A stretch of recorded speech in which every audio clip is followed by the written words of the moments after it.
উৎসেচক এগুলো নিয়ে যেতে হয় তো, আর খাদ্যবস্তু মগজেতে আমাদেরকে খাদ্যবস্তু শরীরের সব জায়গায় খাদ্যবস্তু পাঠাতে হয়। আর কোষের মধ্যেও কাজ করতে জল লাগে। আর কোষে কি বর্জ্য জল তৈরি হয়? কোষের মধ্যে বর্জ্য জল তৈরি হয়? তৈরি হয়। আমাদের দেহের ছাঁকনিকে, ছাঁকনির কাজ কি করে? বৃক্ক। ইংরেজিতে কি বলে? ইংরেজিতে কিডনি। সেই কিডনি ছাঁকার কাজ করে। আর ছাঁকার পর আমাদেরকে টয়লেটে যেতে হয় তো, তাহলে টয়লেট পরিচ্ছন্ন রাখতে হবে তো, রাখতে হবে। এটা আমাদের মানবিক দাবি, সব জায়গায় যাতে ঠিক মতো ইউজার ফ্রেন্ডলি, ওম্যান ফ্রেন্ডলি, মেয়েদের জন্য টয়লেট দরকার, ছেলেদের জন্য দরকার, মেয়েদের জন্য দরকার। কেমন? এই টয়লেট আমরা পরিচ্ছন্ন রাখবো। টয়লেট করে আমাদের জল দিতে হয়। গত বছর 2023-এ আমাদের বিষয় ছিল স্যানিটাইজেশন ফর ওয়াটার। ঠিক আছে? তো আমাদের এই যে দূষিত যে পদার্থ, বর্জ্য পদার্থ শরীর থেকে বেরিয়ে যাচ্ছে, সেই যে জলটা, এটা কিভাবে শুদ্ধ হবে কেউ বলতে পারো? কেউ বলতে পারো? আমাদের শরীর থেকে মূত্র আকারে বা অন্যান্য আকারে যে বর্জ্য জল বেরোচ্ছে, সেগুলোকে শোধন করা যাবে কি করে? হ্যাঁ, আচ্ছা আচ্ছা, ঠিক আছে। এরকমটা হতে পারে, তোমরা ইট দেখেছো? ইট, ইটের মধ্যে দু রকম হয়। একটা হচ্ছে কাঁচা কাঁচা থাকে, ভালো পড়ে না, তাকে বলে আমাইট। আর যেগুলো খুব শক্ত হয়ে যায় তাকে কি বলে? ঝামাইট। হ্যাঁ, রোদের আনা ইটের পাজা, সেই হচ্ছে ঝামাইট, ভীষণ শক্ত। সেই যে ঝামাইট, তাই দিয়ে সোপপিট বলে একটা জিনিস করে। তোমাদের কারো বাড়িতে সোপপিট আছে? বাহ, শুনে খুব খুশি হলাম। যদি এরকম পাতকুয়ার মতো একটা গর্ত করে, গোল গর্ত করে খানিকটা নিচু, সেখানে এরকম ঝামাইট ভরে দেওয়া হয়, আর যদি জল সেখানে গিয়ে পড়ে, তাহলে ঝামাইটের মধ্যে নোংরাগুলো আটকে যাবে, আটকে গিয়ে জলটা মোটামুটি পরিচ্ছন্ন হয়ে মাটিতে মিশে যাবে। আচ্ছা, মাটি থেকে কি জল তোলা যায়?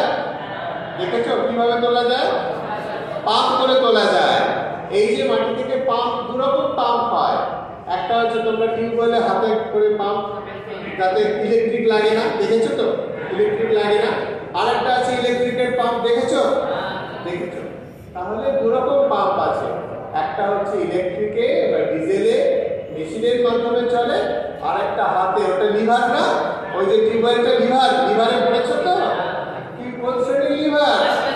বাহ, তোমরা দারুণ, আমার খুব ভালো লাগছে তোমাদের কাছে এসে। তো এই যে জলটা নিচ থেকে উঠবে, এইটা যদি অল্প নিচ থেকে ওঠে, তাহলে কিন্তু দূষিত জল উঠতে পারে। আর খুব বেশি নিচ থেকে তুললে আর্সেনিকের সমস্যাও আসতে পারে। তাহলে জল নিয়ে আমাদের তো অনেক ভাবতে হবে, ভাবতে হবে না? জল পরিশোধনের জন্য অনেক ভাবতে হবে। এমন সব দেশ আছে যেখানে জল খুব কম পাওয়া যায়। এরকম দেশের নাম কেউ বলবে যেখানে জল কম পাওয়া যায়? হ্যাঁ, ঠিক, আরব দেশগুলো। তোমরা ঠিক বলেছো। পৃথিবীর অনেক জায়গায় মরুভূমি আছে। পৃথিবীর সবচাইতে বড় মরুভূমি কি? সাহারা। আর কোন মরুভূমির নাম বলতে পারো? ভারতে কত মরুভূমি আছে? ভারতে অনেক জায়গা আছে যেখানে কিন্তু ভালো জল পাওয়া যায় না, বিশেষ জল পাওয়াই যায় না। বিদর্ভ বলে একটা এলাকা আছে, মহারাষ্ট্র। মহারাষ্ট্রের নাম শুনেছ? মহারাষ্ট্র, এইসব অঞ্চলে, কর্ণাটকা, তামিলনাড়ুর পশ্চিম দিক, এইসব জায়গায় কিন্তু এমন সব জায়গা রয়েছে যেখানে ভালো চাষবাস করার মতো পর্যাপ্ত জল পাওয়া যায় না। তো আমাদের তো চারপাশে সমুদ্র আছে। আমাদের চারপাশে কোন কোন সমুদ্র আছে? হ্যাঁ, আরব সাগর, বঙ্গোপসাগর, ভারত মহাসাগর, এই আমাদের সমুদ্রগুলো রয়েছে। কিন্তু সমুদ্রের জল লোনা, সেই জলে তো চাষ হবে না। কিন্তু দুবাই, ইসরায়েল এই সমস্ত দেশগুলো কি করছে, সমুদ্র থেকে জল নিয়ে ছেঁকে ফেলে, খুব ব্যয় সাপেক্ষ, খরচ সাপেক্ষ, তবু তারা তৈরি করছে। বাতাস থেকেও জল টেনে নেওয়া যায়।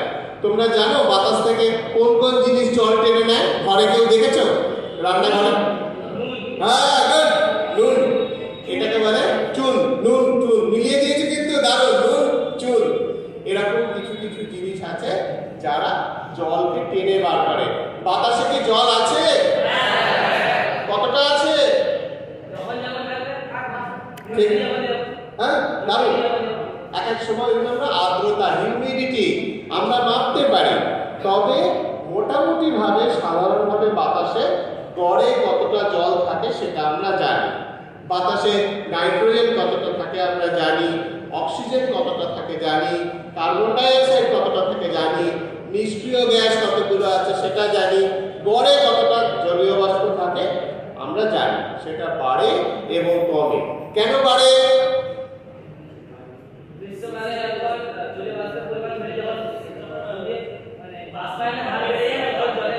দারুণ বলেছে, ওর জন্য একটা হাততালি দাও। খুব সুন্দর বলেছে। এই যে আমাদের জলভারটা রয়েছে পৃথিবীর পৃষ্ঠতলে, পৃথিবীর যে বক্রতল, এটা তো একটা গোলক। গোলকের বক্রতলের ক্ষেত্রফল কে বলতে পারবে? বলো বলো। 4πr²। ঠিক বলেছো, ধন্যবাদ। 4πr² হচ্ছে গোলকের বক্রতলের ক্ষেত্রফল। আমাদের পৃথিবীতে ওই 4 ভাগে